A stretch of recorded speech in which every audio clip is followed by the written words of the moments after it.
countries that they can choose the appropriate astronauts.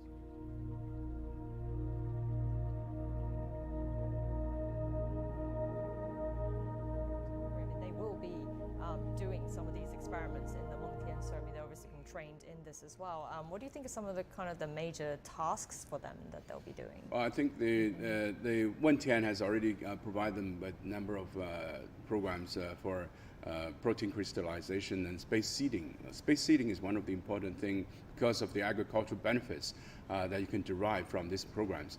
You expose the seeds to outer space, for example, with microgravity environment, and also expose them to radiations that is stronger than Earth. So we're cultivating them and choose the right seeds so they can have a more productive cultivation and productive production of the agricultural grains. So these are some of the missions they're doing. So for the Mengtian mission, I think they're more challenging because their material science and material physics and fluid dynamics are very scientific oriented. So I think the astronaut has to read the manual very carefully to perform these missions. And also I think there are many ground crews and scientific communities are supporting them on the ground because the communication is very easy. It has been made easy for the astronauts thanks to the telecommunication satellites that is operating on geostationary stations. So we have a non-stop communication with the station 24/7 at this moment. So astronauts' conditions, space station telemetry and parameters can be timely transmitted to the ground control station. As you have just heard, that they're rehearsing a number of times for TT&C missions. So these are very important elements for performing scientific missions and supporting astronauts' life in orbit. Right, Mr. Xu, you mentioned seeding there earlier. Actually, remember that we watched one of the the science lectures from the space station together. So the last one that was held, actually the astronauts showed us a little sample that they did of seeds, right? And one of the children watching from Earth asked a very good question: how does the seed know which way is up? So I want to test your knowledge here. I think the seeds doesn't know which way is up because what we call photosynthesis is very important for the plantations and vegetations. I think the seeds search for lights instead of search for directions. That's right. That was the big reveal that we had. I mean, I was trying to figure it out myself. So. Well, also they're doing a lot of other things like silkworms and spiders. They put them to space station to let them to form their own webs. And on Earth they know the gravity and they know how to operate, and so they have to perform this same mission, like a spider web on station. So we didn't get to see that. Hopefully next time they'll do. Yes, this was done, I think, more or less on the International Space Station already. Oh, wow. I wonder if they'll be doing something like this in the future on the Mengtian and the Wentian. But the Mengtian, so there will be a lot of international cooperation as well on the China space station, right? And I know a lot of some global ideas, experiments have been pitched, and some of them have already been selected. Do you have any? Can you tell us about some of these? I think there are more than 60 has been proposed to the China Manned Space Office. And also, we're using the United Nations. There's an Office for Outer Space Affairs, UNOSA. They're performing this mission on our behalf to all the countries, in particular developing countries. There are different criteria. Their criteria, I think one of them I remember is that they have not done this experiment on the International Space Station, and they have new novelties, and they need to be timely manufactured.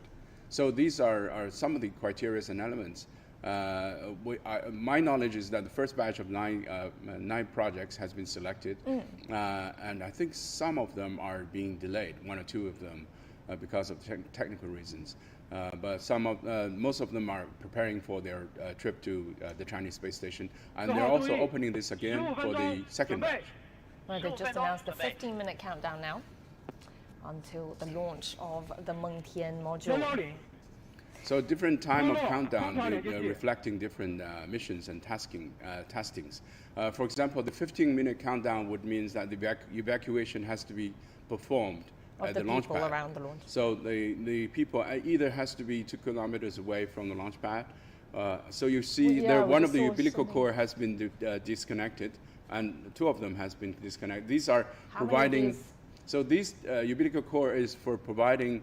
As you see, it's connected to the fairing itself, very much on top of the rocket. It is providing the electricity, communications, and battery support and to the payload itself. Let's say the Mengtian segment itself. So there are different payloads that needs to be charged and electronically switched on for the whole process, so that you can follow not only the rocket itself but also the Mengtian itself before it perform a number of maneuvers. For example, once it's inserted in orbit, it has to deploy the solar panels. So all of this needs power. So the Mengtian itself is currently what we call switched on already. So it's on power. So the umbilical core provides some of the ground segment power. So once disconnected, the Mengtian itself is on its own battery until the moment it deploys its solar panel to provide more charging.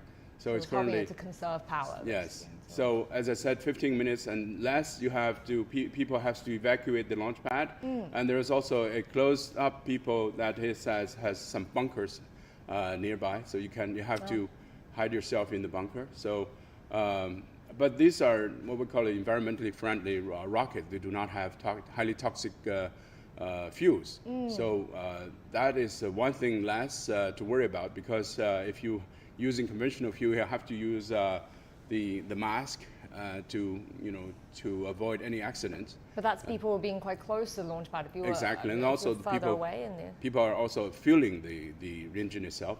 So so this is very much what we call it environmentally friendly. You have to just worry about the safety itself. So you have to hide to the bunker, and the disconnection of the umbilical core means that the launch is imminent. So we will have very soon the people who are gone from the launch pad itself.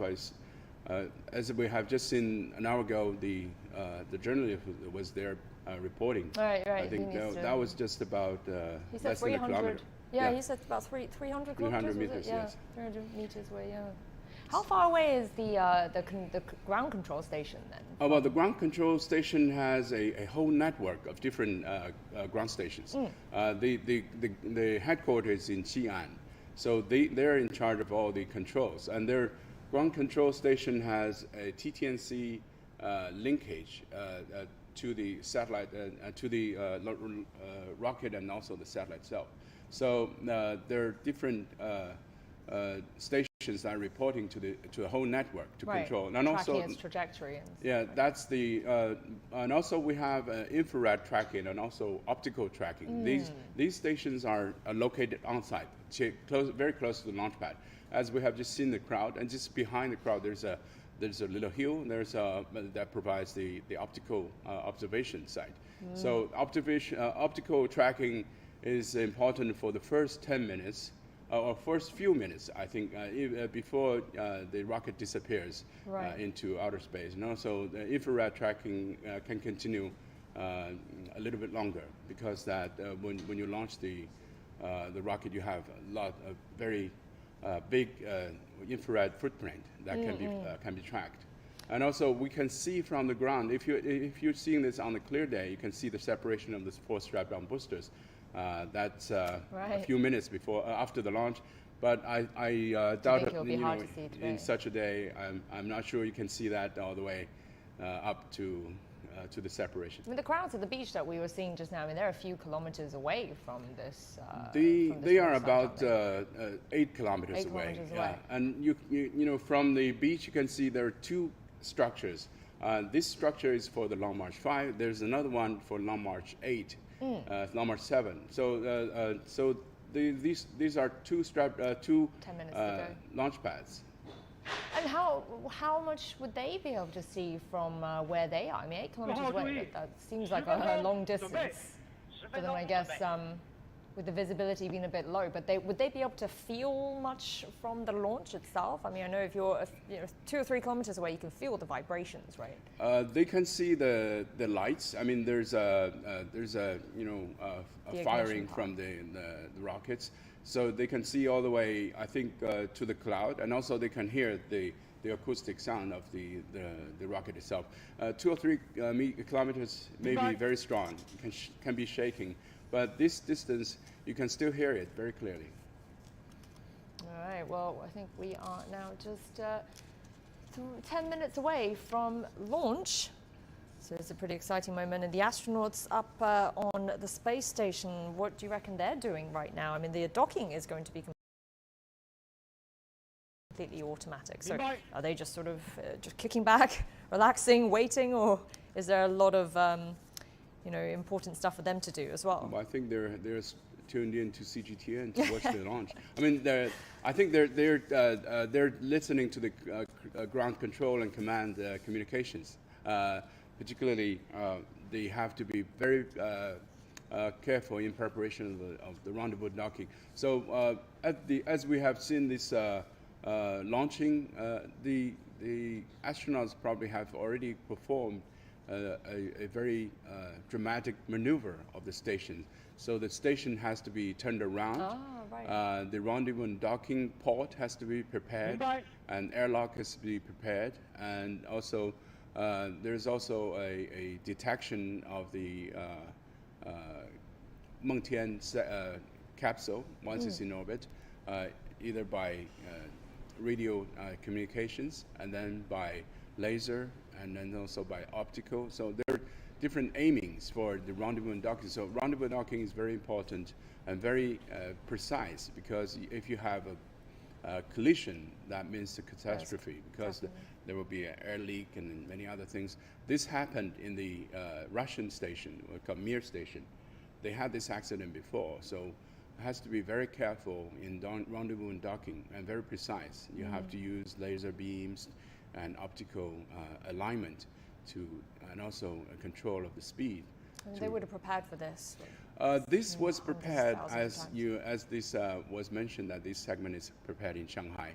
I visited that academy, Shanghai Academy of Spacecraft Technology, Spaceflight Technology. Though they have a floating table, so they use the air to float the payloads, and then they move the payloads around by themselves to perform the rendezvous and docking testing on the table to simulate the microgravity environment. So the air floated payload has been prepared and has been the full size. At the full size, right. Yeah. So it's very so the table is very big, and also they perform this testing many times to avoid any unforeseeable issues. Would the astronauts also have to train for manual docking as a backup?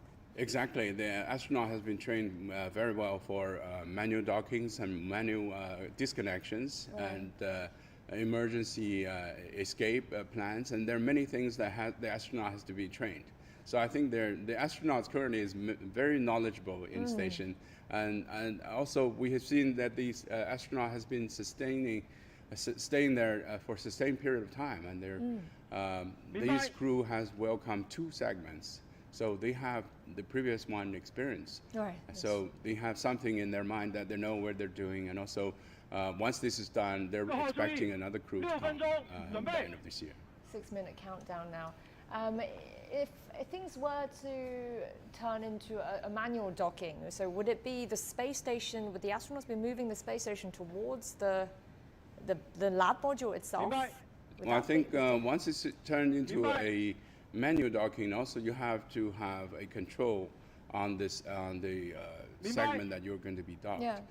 If you're docking with an uncontrolled, uncooperative object, then you have to maneuver the station itself. But the station is much bigger than the Mengtian segment, so the segment has to be controlled. So even manual docking, that means teledocking by controlling the Mengtian segment to dock with the station. And they would have control of the Mengtian segment from the space station as well, and or would the control purely be with the ground staff? The ground staff has to pre-program the whole rendezvous and docking programs, right. and what we call insert it into the testing of the satellite itself.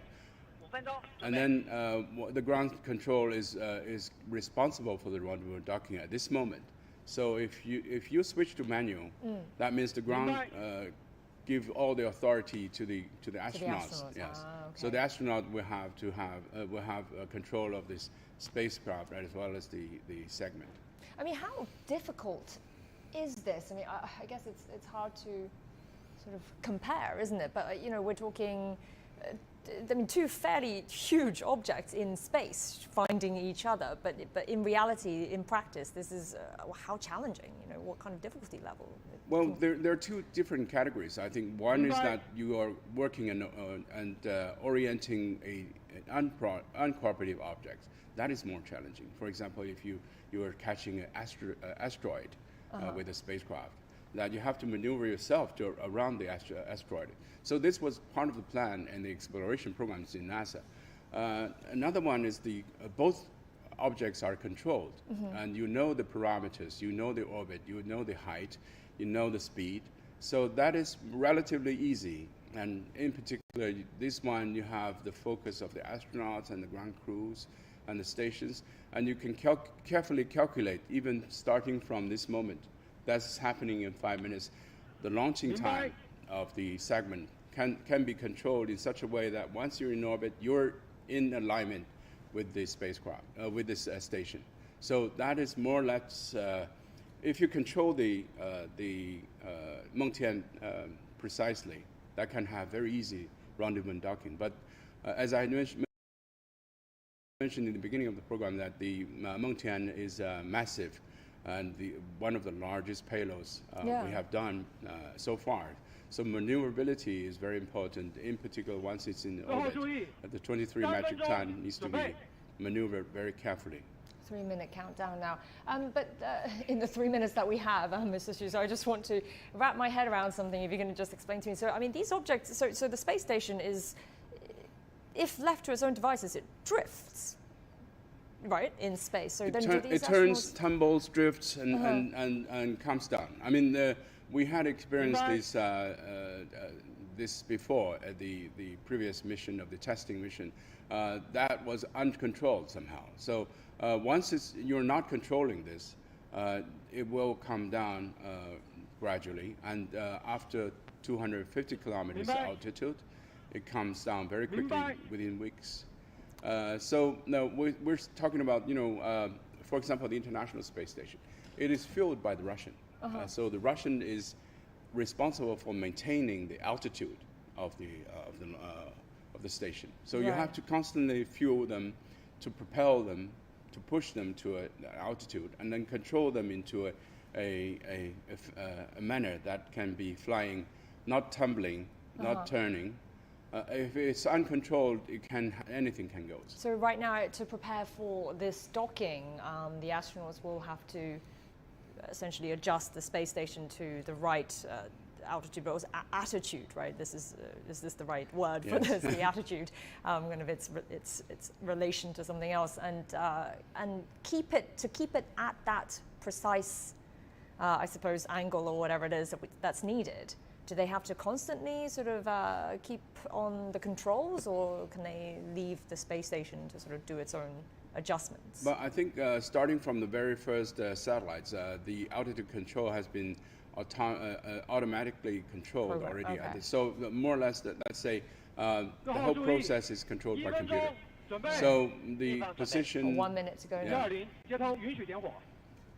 So the position is very is automatically controlled, and also the attitude. So 1 minute to go, and they were preparing for ignition very soon. And how long is the journey going to take for? Roughly 10 minutes, because it's a very powerful engine, so it can go directly to the 400 kilometers altitude with 37-degree inclinations. 30 seconds to go to launch.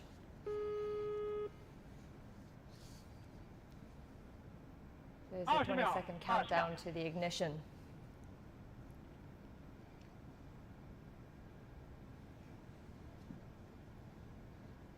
10 seconds to go. 8、7、6、5、4、3、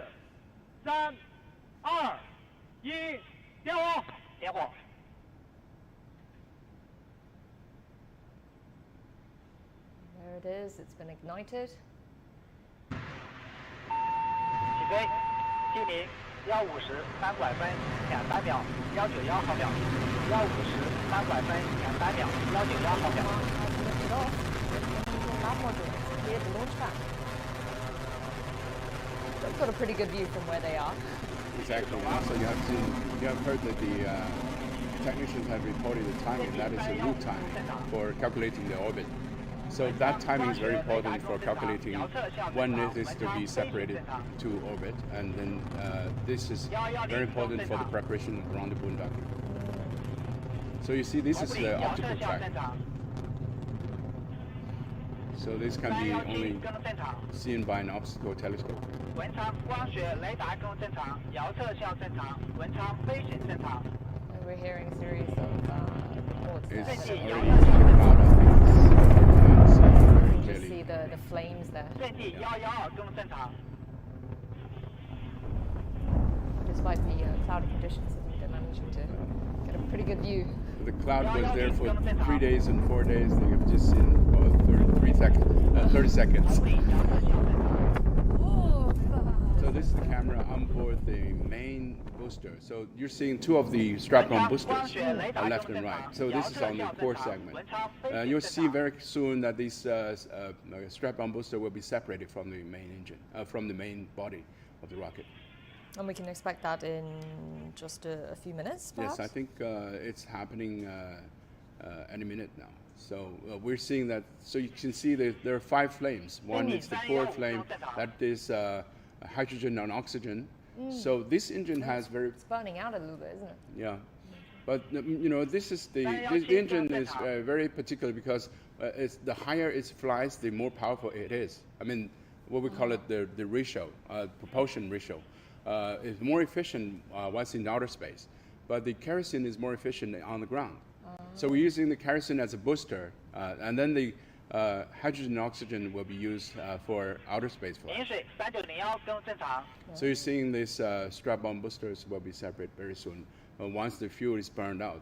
文昌光学雷达更正常，遥测向正常。 They will be falling into the 文昌飞行 Pacific. 正 Yes, 常。 well, that's the whole trajectory they designed this launch site in Hainan, so that it does not fall on the ground and habited area.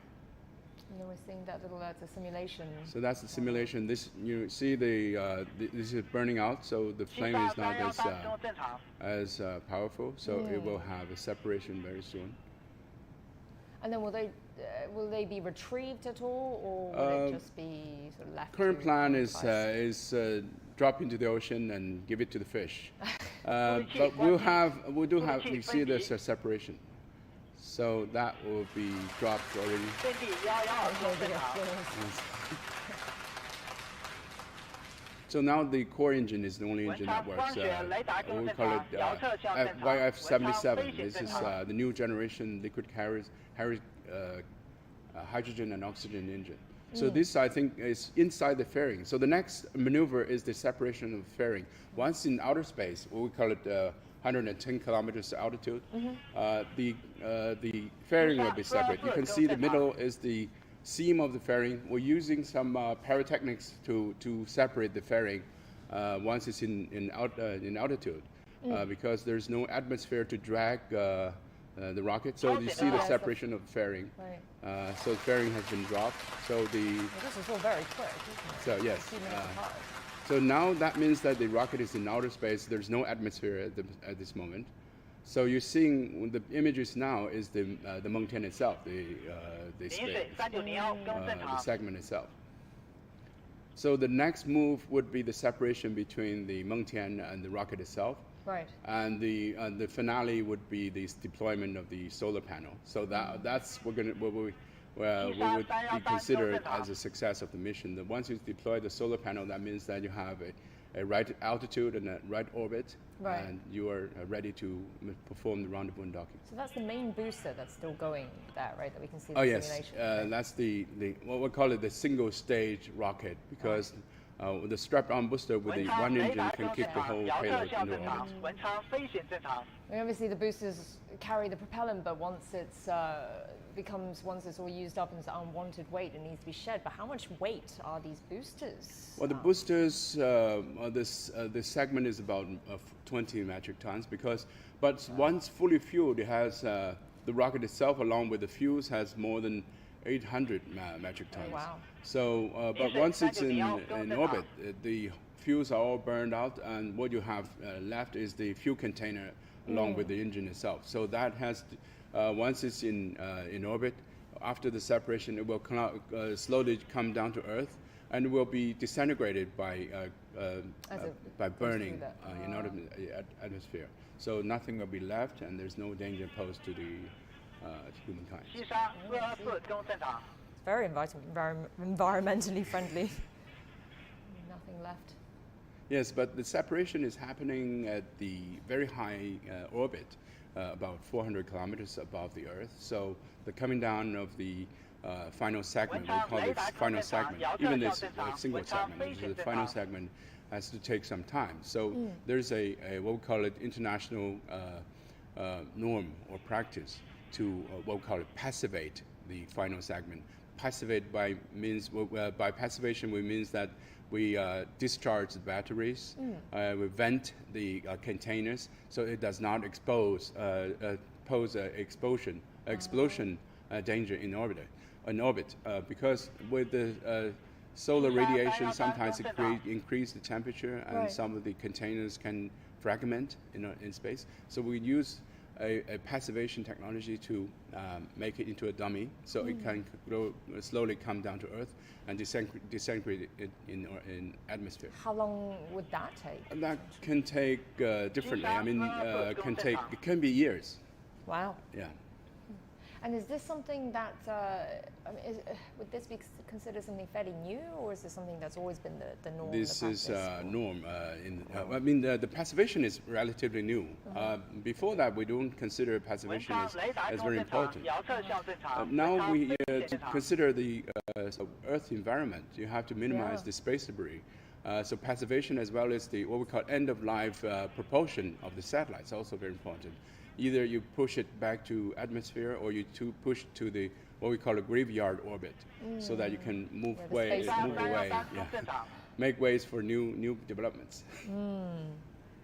So how long do you think we have to wait until we see the Mengtian launching in roughly 10 minutes, more or less. Okay. So I think in 2 or 3 minutes, maybe 4 or 5.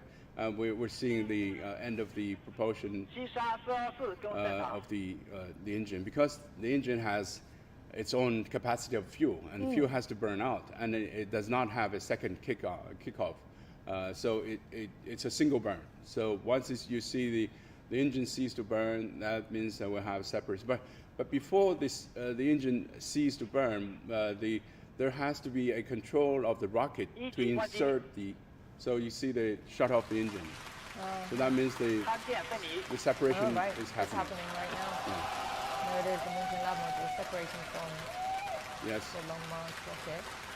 What you see is that's the rocket itself. Yeah. So the camera is on the rocket, but we're seeing the Mengtian separating from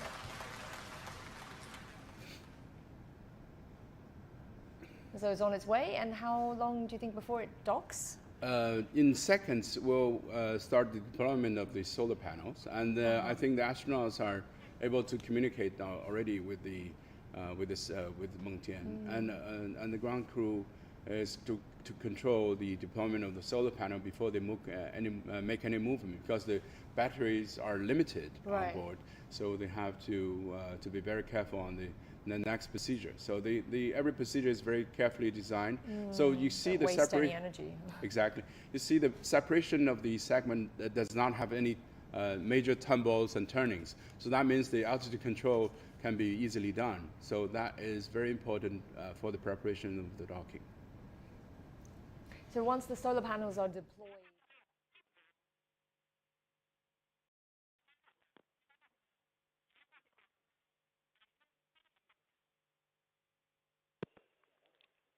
景山，我是文昌。华山，我是文昌。文昌，参见分离点参数，出轨根数已发出，井上。华山。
我是文昌，华山，请讲。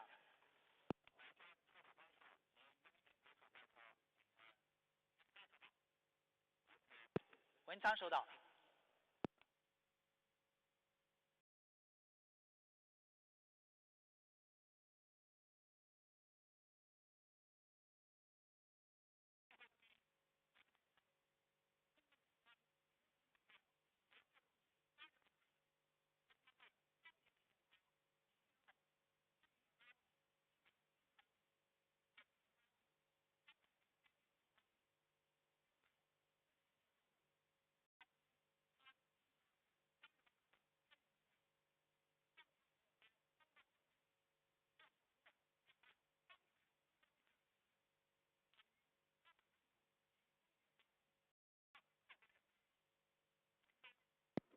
文昌明白。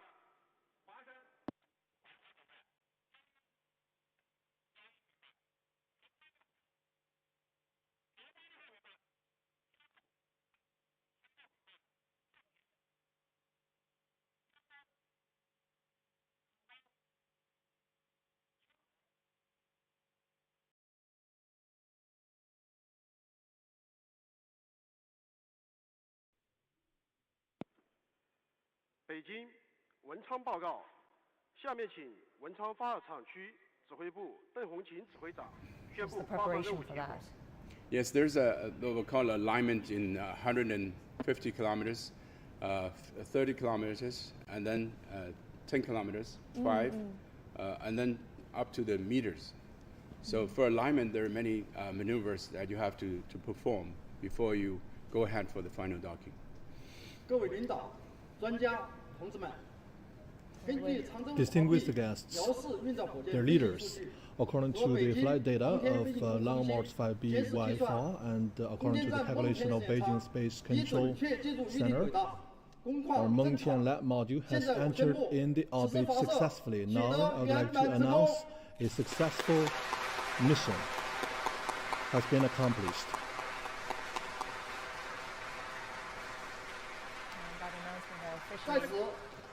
Here, on behalf of the Launch Site Command Center, I would like to extend a sincere gratitude to all the distinguished colleagues and dear experts and distinguished officials for your kind support. This is the end of today's mission. Thank you very much. That's it. That's the last of the hardware, isn't it, for the space station? Every time they have a launch, the screen turns red. I mean, we're still used to that reddish thing. It's our auspicious color. So then the next stage, once this docks, the space station is complete, essentially. Right? What we call it the completion of the structure, the T-shape. Right?